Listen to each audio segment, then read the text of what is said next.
You don't get to erase my memory just because it's convenient for you. The words came out harder than I meant them to, but after 6 months of being corrected, managed, and quietly pushed aside, I could no longer pretend my own son wasn't helping his wife make me doubt myself. Daniel stood across my kitchen table, his palm resting on a stack of papers I had never seen before.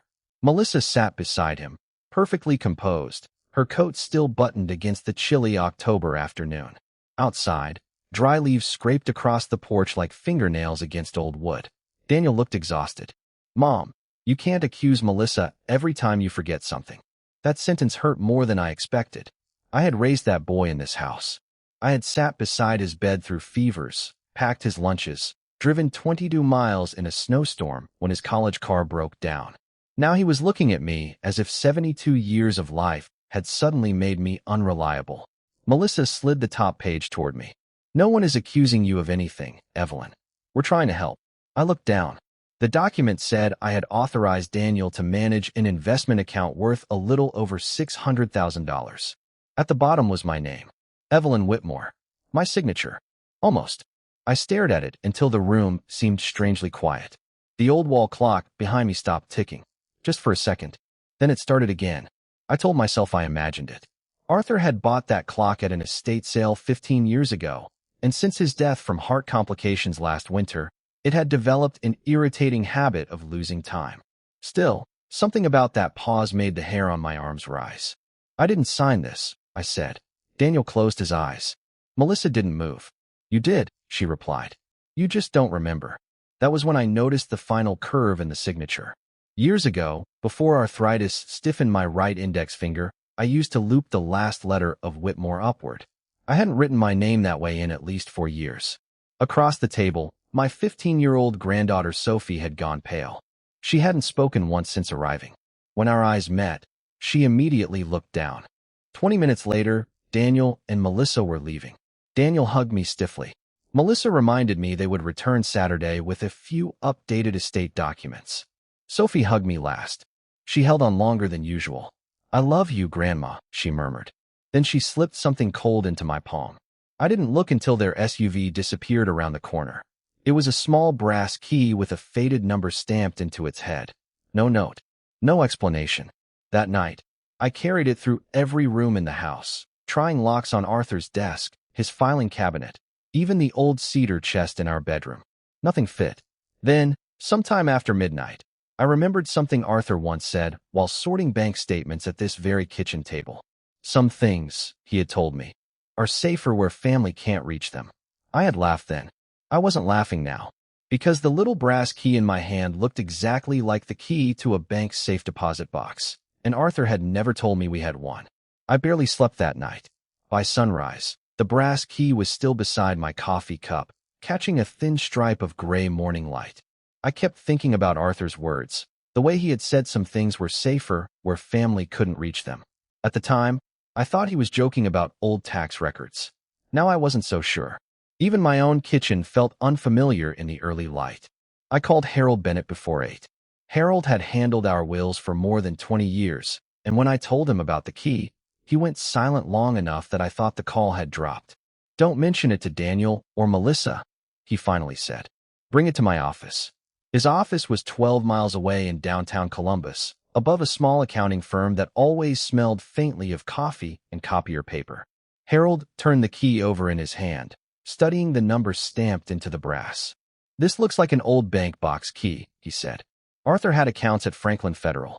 Let me make a call." While he stepped into the next room, I noticed something that tightened my chest. The wall clock above his bookshelf had stopped at 10:17.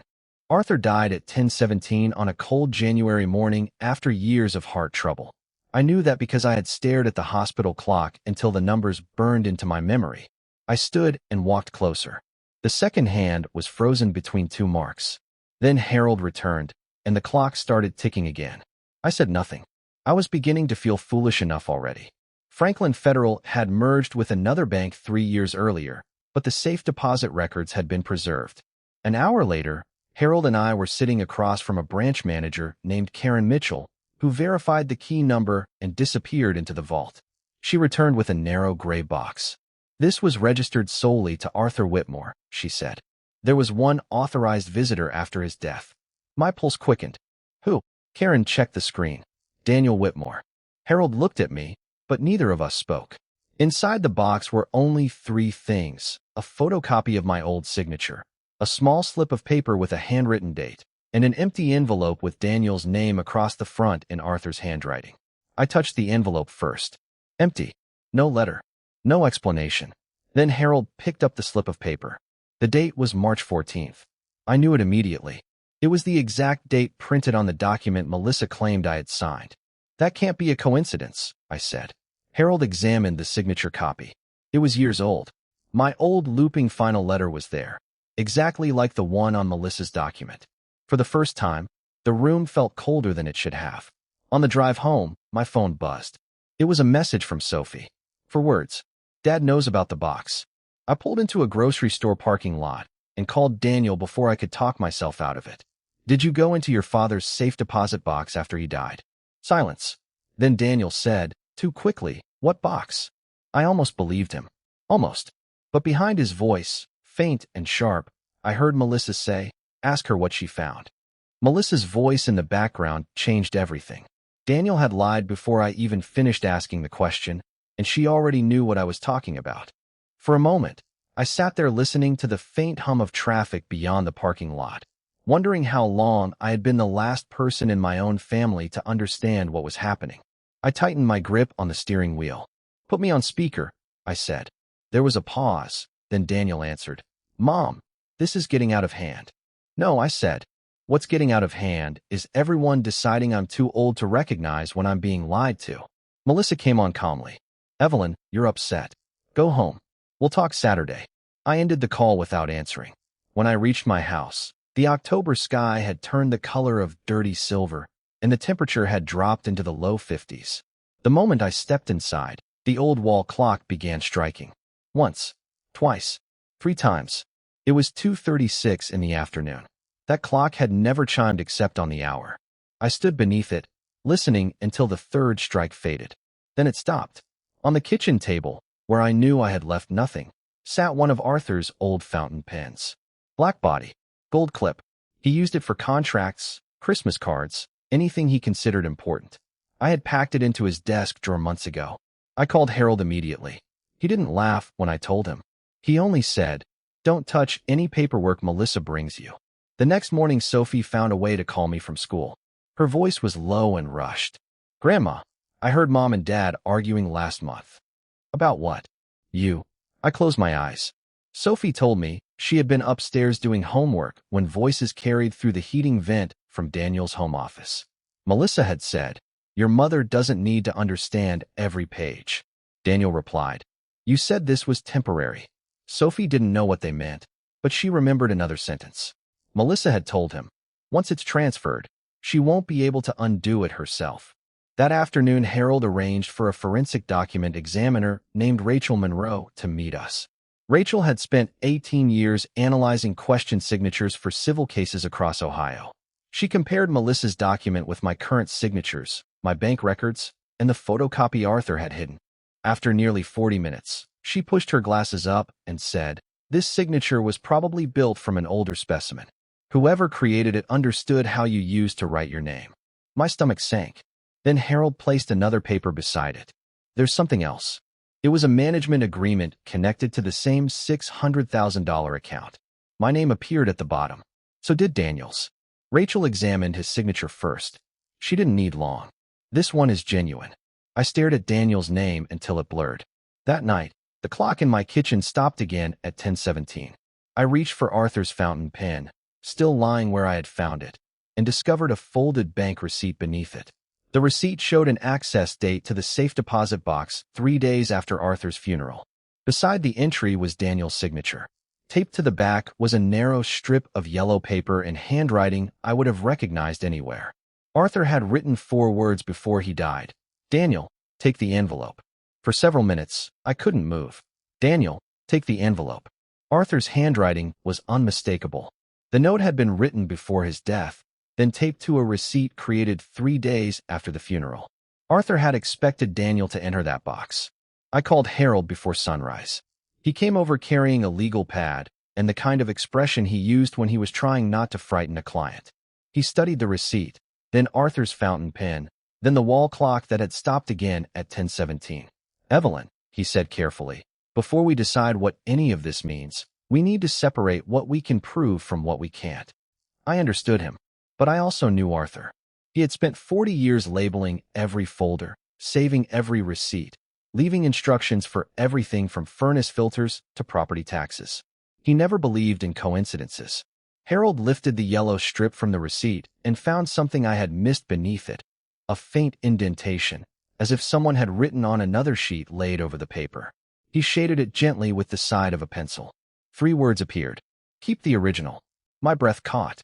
That afternoon, Sophie called again. This time she was crying quietly, trying not to be heard. "Grandma, Dad did take something from Grandpa's box. I heard them fight about it."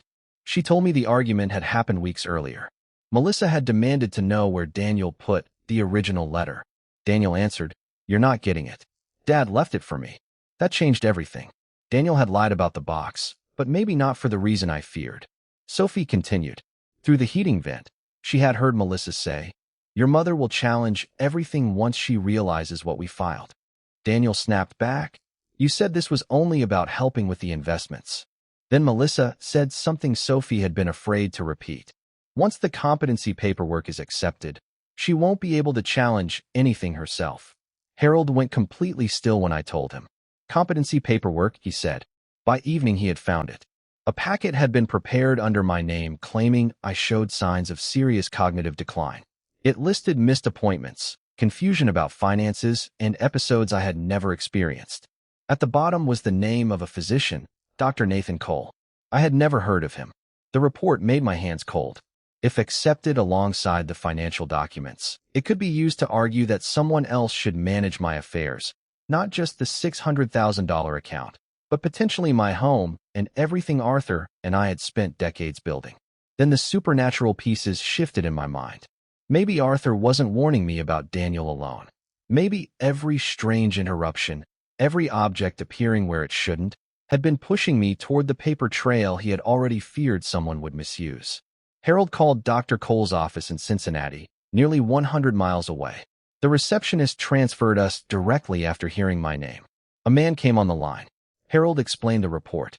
There was a long silence. Then Dr. Cole said, "Mrs. Whitmore, I've reviewed no records for you. I've never examined you, and I did not sign that document." Harold looked at me, pale.